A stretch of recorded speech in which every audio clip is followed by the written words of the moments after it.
Many thanks for staying tuned. It's still the conversation here on Lagos Television, and on the program today we're taking a look at social media and its impact on theatre, and we do have a theatre art practitioner in the studio this morning. He is the president, National Association of Nigerian Theatre Arts Practitioners, NANTAP, and is also a fellow of theatre art at Adeniran. Makinde, thank you for being here the program today. On a lighter note, let me just take a swipe on your hair. Is this gradually becoming synonymous with literary icons? Because I see a semblance of Wole Soyinka in your hair pattern here. I hear it every day, so I'm not surprised. Okay. It's not. This is just accidental. Oh wow! It's not something I planned. Okay. It just came by. And decided to just. It's been there since I was small. I was a boy. Okay. So it just grew normally. Just allowed it to stay there. That's okay. All right. I just wanted to start on that note. All right. Since we're taking a look at the social media and its impact on theatre this morning, would you say that since the advent of the social media, especially the streaming platforms, has this had any positive or negative impact on theatre or the practicing of theatre, especially here in Nigeria? Well, I would say positive, because it has made PR marketing, it has made it easier. Because on the tip of your hands, you can get this out. You can get your information out there. So in that wise, it has made it really, really very positive. And as it has done in other sectors. Right. So that is how that is. Every positive side has a negative side. So definitely. What are the negative impacts if you look at it? Well, maybe because theatre has not been given the required breadth in the state or the nation, so we are yet to see that negative of it. If, for example, we have infrastructure, standard theatre all over the place, or attention in terms of policy direction and all of that is paid to the theatre, as we have the human power and all of that, probably one will be able to say, okay, these are the negative effects. For now, one cannot, because we are still pushing. We are still pushing the government to understand the implication of the developmental side of theatre arts, right? Even in raising the GDP of a nation, we are still pushing government, pushing in all directions. Right.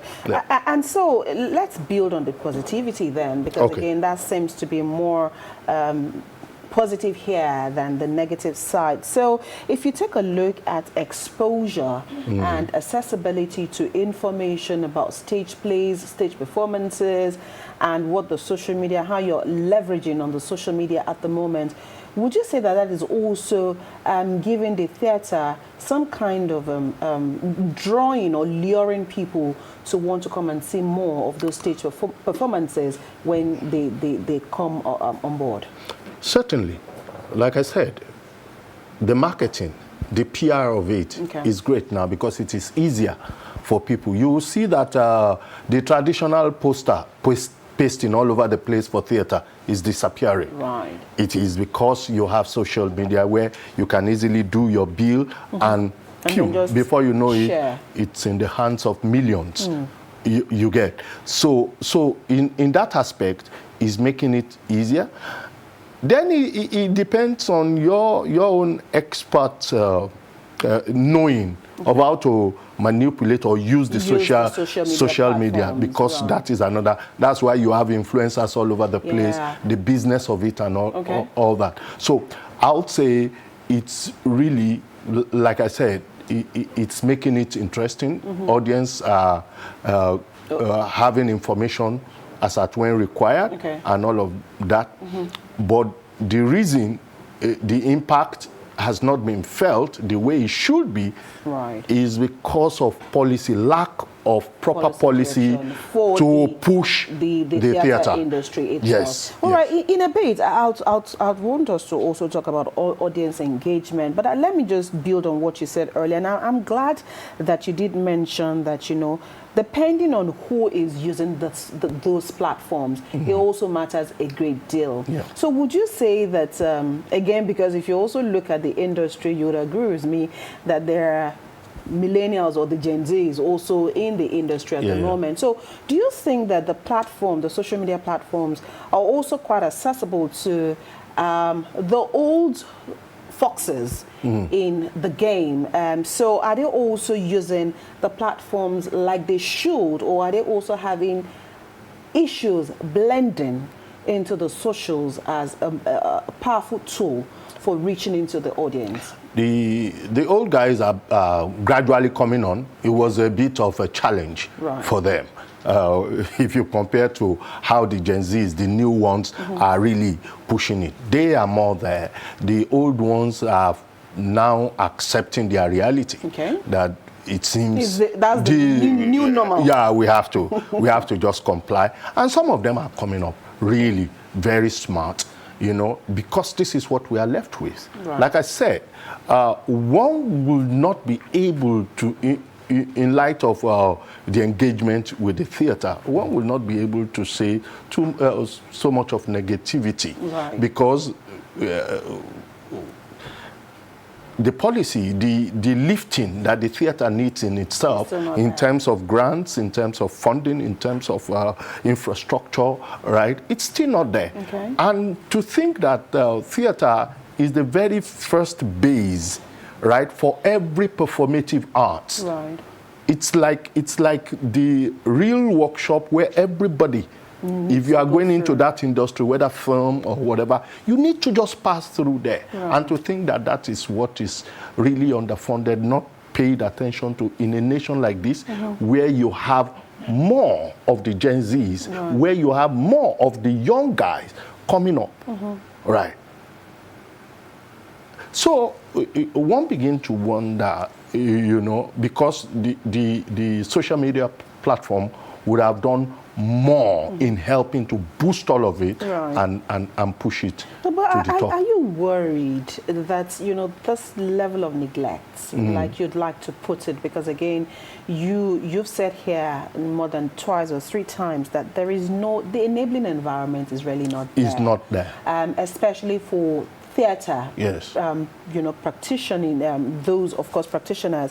And so there seems to be a little bit of more acceptance for the cinemas, for cinematography, for film, Nollywood, like we will say, rather than stage performances, because again, that is the real deal. And so we do not have cottage theaters, we do not have community theaters. Even the little that we have are not, put into the right uses at the moment. They are not there. Those are just performance spaces. They are not theater. Right. So what differentiates those spaces that we have at the moment to what a standard theater should really be? A standard theater, it's your first knowledge, your first exposure to performance, whether in school or whatever, because it's like a laboratory. Right. How do you say you are a science student and you have not seen a laboratory before? Right. You just have to see it. And that's what a standard theater does to every student of theater. You get. So when that is not there, your knowledge of theater is limited, automatically limited. Right. Because you are not seeing some things practically. Yes, you may be taught in the books, but until you see it, it's like when I say a dimmer board, or I call something in, you just have to see them and all of that. So when you don't have that, because that in itself, that laboratory in itself, you get in there is your first instant knowledge of what the theater is. Right. Not even in our schools. Most of our theater departments across the nation, I don't think, I cannot say there is one standard theater somewhere and all of that. Even the PIT theater? The PIT theater is just a space. It's just a space. It's just a space because there is no delight in there. right? What are the technology that is in there that is aiding a theater student, right, other than the stage, performing space, right? What are the new technologies that are there in the world that we are using to train those students and all of that? So those are the things. They are very. It's disheartening. Yeah. So when you take a look at, I mean, for you to have looked at the facts that, and I know that there are a couple of universities in Nigeria that are offering either creative art or theater art or dramatic arts, like you call them, and you're saying here that you're not even confident at the moment that those institutions have up-to-date theater standard and then you call them spaces. They are just performance spaces. And so if that's what we have, and these places should actually be the training platforms, the training grounds for students of theater, are we really serious about preserving the future of theater in Nigeria? That is exactly the point I am trying to make. That is exactly the point, that we cannot, right, lose our cultural identity. Okay. Because all of these things are elements in preserving our cultural identity, And when we are not paying particular attention to them, we are not deliberate about them. What we then turn to is it becomes retrogressive if we are not careful. For example, let me give you this shocking example. You have at the very least, let me just be modest, a theater companies at the very least in Bariga alone, at the very least you have 150 theater companies, dance companies, theater and all of that. And these are young guys that already provided this thing for them. All the government needs is policy direction, aid them, structure. You get. Same thing with Ajegunle, same thing with Surulere. In a nation where we cry of unemployment, we have no business crying of unemployment. An average young guy in Nigeria, right, has that tendency to want to go into the arts. Is that formative stage? What are we doing to really push it up? Right. The few theater hype that you see, people who are really doing something in the country, right? People like Bolanle, Austin Peters.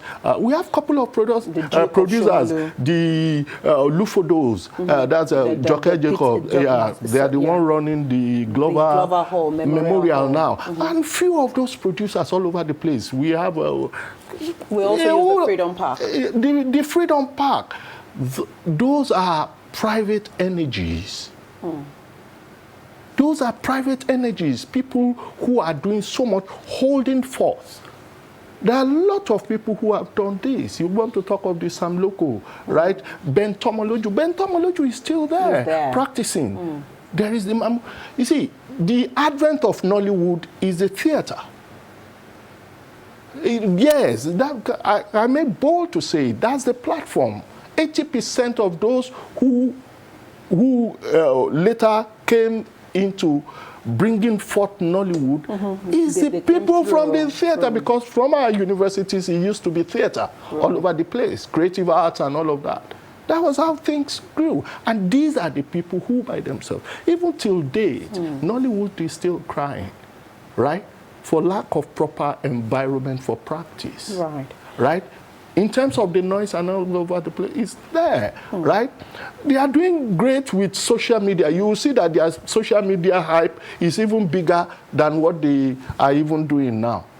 Because they are trying to leverage on it to push what they are doing to that height. Level. But if you meet them one-on-one and let them share their experience, their investment and all of that, you see them almost cry. Okay, so would you also say that, I mean, there are new forms of performances at the moment using the social media platforms, especially for those who love to use TikTok? Those are the new skits here and there. And so the skits and, you know, the hybrid performances and all of those, can they really replace live theater? No. Nothing can replace live theater. We've been trying it. All kinds of experiments have gone on. You see, the moment it comes out of that live and it goes into a box, right? It's called another name, whatever you want to call it. Yes, there is this attempt going on streaming live theater, right? Because theater too is also evolving. Is also evolving, finding its own space, especially for commercial reasons. You know, where you do live theater, it's becoming very expensive, especially to take it around and all of that. So streaming will help you make more money over that thing, and for a longer time. Able to reach a larger audience. A larger audience. All that they are coming on. Those are other ways of commercialization, right? Credible, we'll say, because even the world in itself keeps evolving, and that's what is expected, you know, because the simplest argument, and that I find so strange sometimes, is, theater don't make money. Yes. I find that very ridiculous. Okay. Right? Can you clear that? Is it that theater doesn't make money or doesn't make so much money? And then some will also ask, is every performance profit-oriented? What is their business plan on whatever? See, nothing is cast in stone. Okay. I am privileged to have been exposed almost all over the world practicing theater. And one thing that I see is that planning stage, the process. You must understand your country. You must understand the process, right? And what you want to get out of that process. Okay. Honestly, I keep telling myself, with the little I know and what I see us doing here, you know, usually do we have a business plan for that theater that we want to run? Or what we get so busy about is we just want to do a show. Okay. And we are so complacent in the area because most of the things are not structured as they should be. People are easily running after sponsorship because they know that if they get that sponsorship, that is all. We take money, I get my cuts and all of that. So that is not helping it to breathe the way it should breathe. You get what I'm saying? The cheapest way out. Or commission jobs. Commission jobs, they come once in a while. Fantastic. But if we are intentional, wanting to make business out of it, okay, I want to run, because decision-making in theater is very key. That decision-making is right from the start. What sort of play would I do to ensure that I get this sort of number? How well have I done my audience development? Not publicity. Audience development. Audience development is a critical part of business making in the theater. Okay. You see, Bolanle, when Bolanle started out, yes, she was getting nothing. Gradually, she's beginning to get something. Right? There are two currencies involved in every cultural journey, right? The social currency and the economical currency. Okay. And I make bold to say the social currency is even larger than the economic. So you get to be able to plan, right? Have a business development plan towards the thing. So, and that's the way I see it. All right. Adeniran, do you think that, of course, those who are currently getting into the theater industry, are they getting into the industry based on the love, the passion for the job, or they're getting into the industry for the other reasons, perhaps financial gains? And are they the ones who are quick or the quickest to complain that indeed there is no money in the industry? I think if you look at the trend, people keep coming in and people keep going out of the theater. There are a whole lot of us who are very hopeful that the theater has its own place, has its own engine, right? Is like the push for the industry. Okay. Remove the theater, give Nollywood some years, it will die.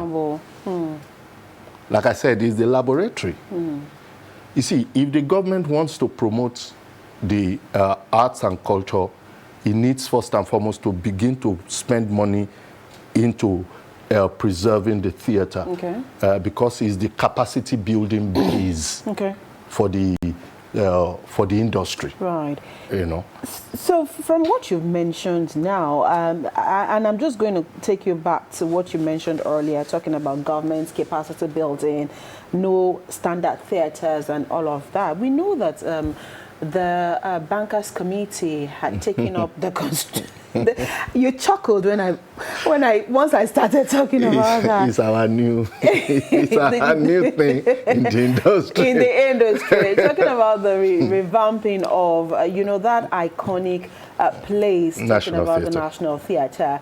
I mean, everybody growing up, especially my generation, knew the National Theatre for its rightful place when it comes to art and preservation of culture. But for you, do you think that this again will gauge the seriousness of government in handing over such an infrastructure to the practitioners? Because since the Bankers Committee came up, and then there's just been this face value as to what exactly is going on with that project at the moment. Do you have an insight into what exactly the issues are at the moment? Well, I wouldn't particularly say I have an insight, but there are rumors all over the place.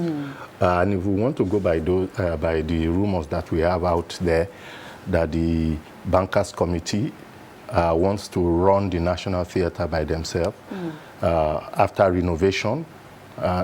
So the cultural workers are not able to gain entrance into the place. So there is a stalemate. So the theater is there and all what have you. Another rumor has it that they want to ensure that they push the cultural workers or the stakeholders away. All those are rumors. What is important is that the practitioners, the professional practitioners, or let me put it, the practitioners generally, the cultural workers who are government workers, right, and the financial institutions. Okay. In this place, we can group the Bankers Committee somewhere there. We are all stakeholders. We must understand that. And if we are all indeed looking at building, preserving the cultural identity of Nigeria, if that is what we are all keen at doing, we all need to know that our place, each of us in that thing cannot be taken off, no matter how much the Bankers Committee have spent in renovating the National Theatre. They cannot wholeheartedly run the National Theatre. Right. Right? They cannot. What will happen, the programmation that will help to preserve the cultural identity of the nation, right, cannot be understood by bankers. Because they are not. It's not, yes. However, the management, in terms of financial management and all of that, yes, I believe they have to be part of that, this thing. The stakeholder, the practitioners are people who, the money the government wants to make, right, it's outside here.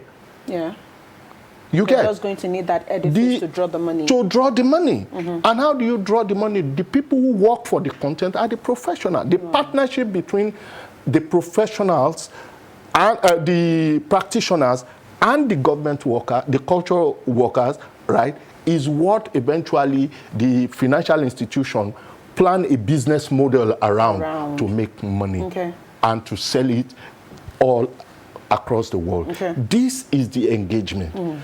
The cultural workers, right, they represent the policy formulators, right? The practitioners are the generators of content. Right.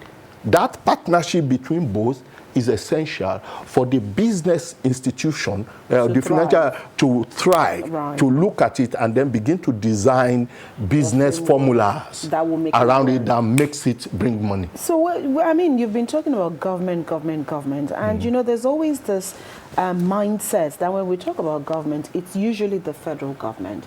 And so let's break it down. Even the states? Yes, let's break it down, because again, we do know that we do need the state and the local government, especially for cottage theatres, community theatres, and all of that. So how much of a big deal would it be for state government and local government to be part of what you're talking about? It's so big that I would make a very confounding example now. Okay.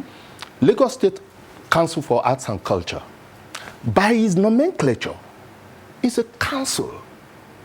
It's a big expert place that helps the government of Lagos State to formulate policy, policy direction at grants. That means it's advisory.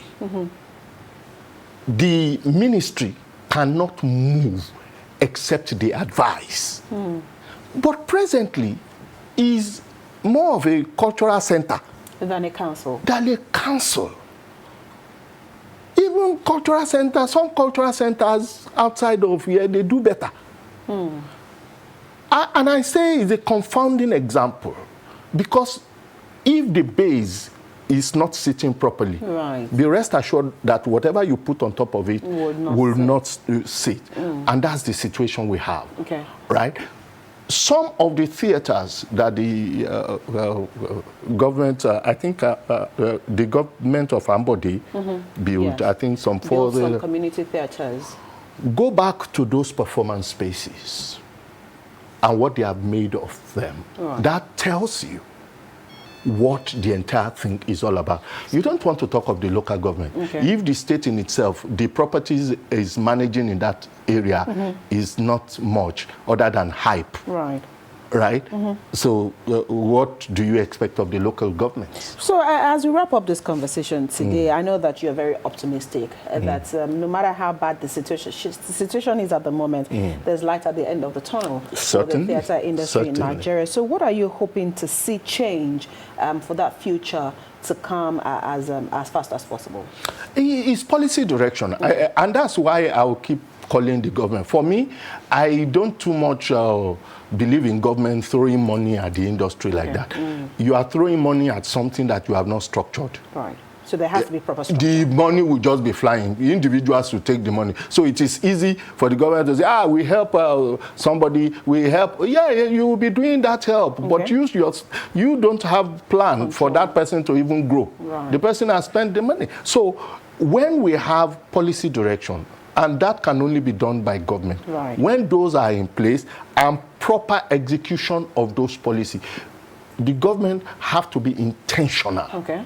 Because they will tell you we have lots of this, we have laws, we have all of that. But because we are not intentional, execution of those things become a mirage. All right, so government needs to be more intentional in ensuring that, the future of theatre practitioner in Nigeria is secure.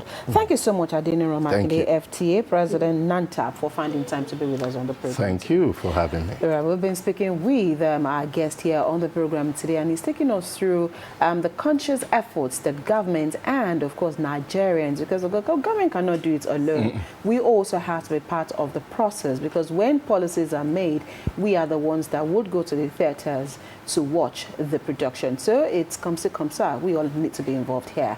We'll take a break, and then when we return, another quick conversation we'll be having on this side before we hand over to Joy and Adebimpe.